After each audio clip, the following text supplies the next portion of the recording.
क्या हुआ जब अयोध्या राम मंदिर में नासा के वैज्ञानिकों को मिला कुछ ऐसा जिसे देखकर सभी के रोंगटे खड़े हो गए। ये घटना देखकर आपके भी पैरों तले जमीन खिसक जाएगी, क्योंकि आज विज्ञान भी सनातन के सामने झुकने वाला है। क्योंकि जब कुछ नहीं था तब भी सनातन ही था। आजकल के वैज्ञानिक कई बार प्रभु श्री राम को काल्पनिक बताने की कोशिश करते हैं। उनका मानना होता है कि कभी रामायण तो हुई नहीं थी। लेकिन जब सोमेश जी शर्मा नाम के वैज्ञानिक राम मंदिर पहुंचे तो उनके साथ ऐसे चमत्कार हुए जिनके बारे में जानकर आपके भी रोंगटे खड़े हो जाएंगे। आगे बढ़ने से पहले अगर आप सच्चे राम भक्त हैं तो वीडियो को लाइक करें एंड कमेंट बॉक्स में जय श्री राम जरूर लिखें। राम मंदिर बनना हम सभी सनातनियों का सपना था। जब 22 जनवरी 2024 को भव्य राम मंदिर का प्राण प्रतिष्ठा का समारोह हुआ तो पूरे देश में खुशी की लहर दौड़ पड़ी।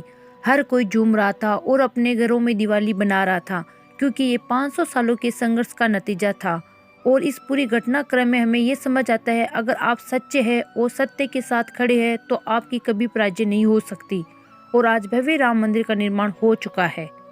लाखों श्रद्धालु रोजाना रामलला के दर्शन कर रहे हैं। इसी बीच सोमेश जी नाम के एक वैज्ञानिक जिन्होंने अमेरिका के विज्ञान की पढ़ाई की और नासा में कई सालों तक वैज्ञानिक के तौर पर रहे हैं, उनकी बुद्धि पूरी तरह से पश्चिमी सभ्यता की हो चुकी है। वह अपने इष्ट को भूल चुके थे और केवल विज्ञान को ही अपना भगवान मानते थे। उनका ऐसा कहना था कि भगवान होते ही नहीं है, जो भी है केवल विज्ञान है और ये दुनिया विज्ञान के सहारे ही चल रही है। लेकिन अयोध्या के राम मंदिर में उन्हें जीवन का बहुत बड़ा सबक मिलने वाला था, क्योंकि जब वह कुछ दिन छुट्टियां मनाने के लिए भारत में अपने घर दिल्ली आए हुए थे तब राम मंदिर के प्राण प्रतिष्ठा का समारोह हुआ और अगले ही दिन से आम श्रद्धालु के दर्शन के लिए भीड़ लग गई। सोमेश जी शर्मा का पूरा परिवार प्रभु श्री राम को बहुत ही मानता था और नवीन राम मंदिर को देखने के लिए उनके परिवारजन बहुत उत्साहित थे। तो सभी ने आग्रह किया कि एक साथ मिलकर सबको राम मंदिर देखना जाना चाहिए। लेकिन सोमेश जी शर्मा इस बात से राजी नहीं थे, लेकिन बच्चों के कहने पर वह राजी हो गए। लेकिन अभी भी मन में केवल द्वे भावना थी।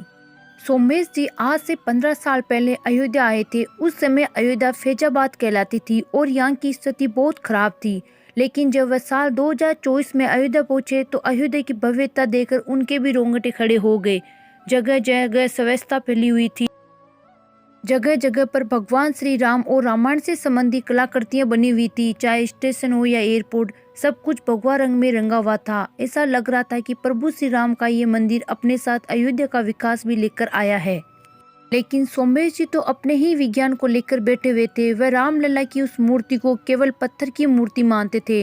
लेकिन कहते हैं, जब कोई भक्त अपने भगवान को नहीं मानता, उसे सही रास्ता पर लाने का काम भी भगवान ही करते हैं। जब सोमेश जी शर्मा ने देखा कि राम मंदिर के अंदर जाने के लिए हजारों श्रद्धालुओं की भीड़ है, तो उन्होंने अपने परिवार को आगे कर दिया और खुद पीछे लौट गए थे। लेकिन उनका परिवार नहीं माना और उन्हें जबरदस्ती राम मंदिर की लाइन में लगवाया। जब भी राम मंदिर के आगे बढ़ रहे थे, भक्तों की प्रभु श्री राम के प्रति आस्था देखकर वह काफी हैरान थे, क्योंकि लोगों के अंदर अपने आराध्य की वजह से हिम्मत थी, जीवन में कुछ कर दिखाने की प्रेरणा थी।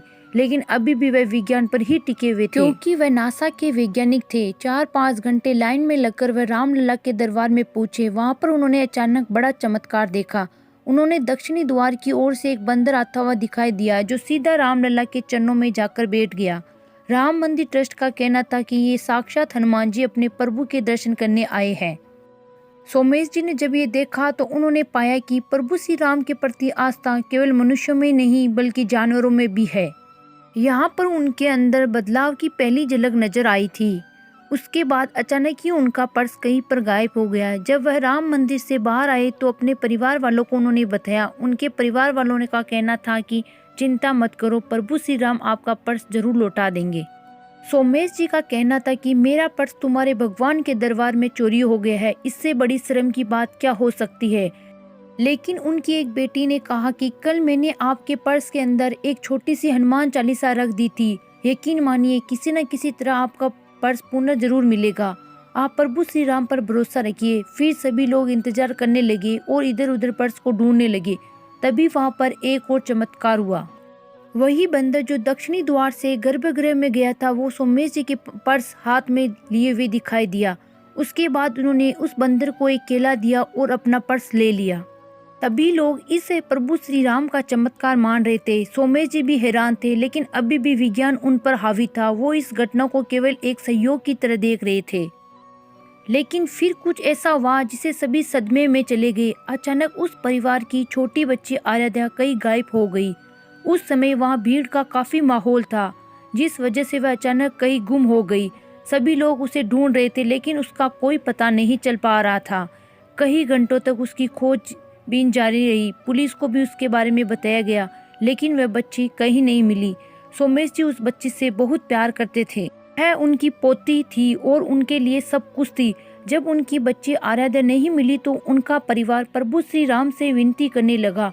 तो सोमेश जी भी पिघल गए और उन्होंने रामलला से कहा, अगर हमारी बच्ची सही सलामत मिल गई तो मैं मान जाऊंगा कि इस दुनिया में भगवान का अस्तित्व है और मैं फिर कभी भी सनातन धर्म पर शक नहीं करूंगा। जिसके 15 मिनट बाद फिर एक चमत्कार हुआ, जिससे वही बंदर उस बच्चे की चप्पल के साथ दिखाई दिया। सभी लोगों ने देखा कि ये तो आराध्या की चप्पल है और सब उस बंदर का पीछा करने लगे। तकरीबन आधा किलोमीटर दूर उसने वह चप्पल एक रेस्टोरेंट के बाहर छोड़ दी। जब सभी उस रेस्टोरेंट के अंदर गए तो वहां उन्होंने आराध्या बहुत डरी हुई मिली थी, लेकिन उसे पाकर सभी के जान में जान आ गई। सोमेश जी को उस बंदर ने आज 3 चमत्कार दिखाए हैं। के बाद वह भी समझ गए यहाँ कोई तो शक्ति है जो इतने बड़े संसार को चला रही है। वह प्रभु श्री राम के चरणों में झुक गए और सदैव सदैव के लिए उनकी बनकर रह गए। अर्थात आज नासा का एक वैज्ञानिक भी प्रभु श्री राम के चमत्कार के सामने अपने घुटने टेक चुका था। अयोध्या के राम मंदिर आना उनके जीवन का सबसे महत्वपूर्ण पल था, क्योंकि यही आकर उन्होंने अपने धर्म का ज्ञान हुआ और भगवान की प्राप्ति हुई। विज्ञान अपनी जगह सही है, लेकिन धर्म में आस्था रखना, भगवान के प्रति विश्वास रखना भक्त का एक विश्वास देता है, एक हिम्मत देता है, जिसके बल पर वह जीवन में जरूर कुछ बड़ा करता है। जब से प्रभु श्री राम का भव्य मंदिर बनकर तैयार हुआ है, तब से कई चमत्कार अयोध्या में देखने को मिल रहे हैं। स्थानीय लोग का कहना है अब राम युग आ गया है, क्योंकि इस भव्य मंदिर के साथ अयोध्या का रंग रूप भी पूरी तरह से बदल गया है। लेकिन जब हम सोचते हैं कि उन कार सेवकों के बारे में जिन्होंने हंसते हंसते अपने सीने पर गोली खा ली, तो हमारी आंखें नम हो जाती है, क्योंकि अगर आज वे इस दृश्य को अपनी आंखों से देखते तो बात ही कुछ और होती। लेकिन ये जो भव्य राम मंदिर का निर्माण हुआ है, ये उन्हीं के बलिदान का प्रतीक है। आज हम इसे बनता हुआ देख पा रहे हैं, ये हमारा सौभाग्य है। लेकिन कितने बलिदानों के बाद इस राम मंदिर का निर्माण हुआ है, इस बात से हम आज भी अनजान है, क्योंकि पिछले 500 सालों के भीतर कई लोगों ने इसकी रक्षा की और अपने प्राणों का त्याग किया है। कई साधु संतों ने प्राणों का बलिदान दिया है, तब जाकर आज हम ये दिन देखने को मिला है। साथ ही साथ अयोध्या में भव्य राम मंदिर बनने के बाद अब तैयारी है काशी और मथुरा की।